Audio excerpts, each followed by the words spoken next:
我係 Sam 啊，咁今日咧介紹馬鞍山有錦駿苑啦。咁呢個實用面積咧就427尺，咁啊原裝嘅開則係2間房嚟嘅。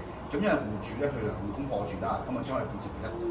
咁啊開放俾廚房啦，咁啊大家睇下入邊嘅裝修先。咁啊我哋一入門口咧，基本上就係一個半開放式嘅廚房啦。咁啊着咗一辣嘅 L 型嘅櫃啦，明火煮食。咁啊全部櫃都係新㗎啦。咁喺呢個位置就擺放咗雪櫃、洗衣機同埋儲物空間，都非常之足夠嘅。咁啊洗手間咧就係一個名次設計嚟嘅。咁喺呢邊咧就係個窗，咁啊做咗企缸啦，咁啊全部雲石都全部鋪過晒㗎啦。咁啊去到客廳同飯廳啦，咁客廳方面咧就呢邊做咗一大嘅儲物櫃，亦都做鞋櫃啦，咁啊呢度放酒啦。咁啊飯廳。咁呢度咧就做咗張小型嘅吧台。咁而家我哋新嘅居屋基本上咧，全部咧都會有露台嘅設計㗎啦。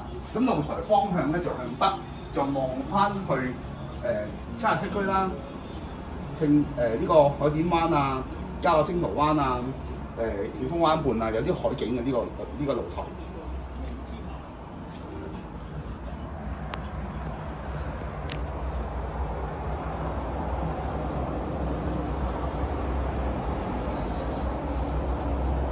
好啦，去到最後啦，咁啊主人房方面啦，主人房咧其實呢間屋嘅裝修咧，我覺得真係搬個篋入嚟都住得㗎啦。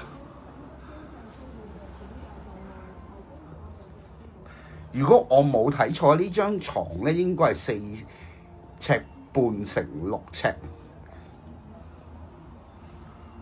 咁啊，基本上間房就做咗個大嘅衣櫃啦，由底到頂㗎啦。業主都好錫老婆㗎，都整張梳妝喺台喺度俾老婆化妝先。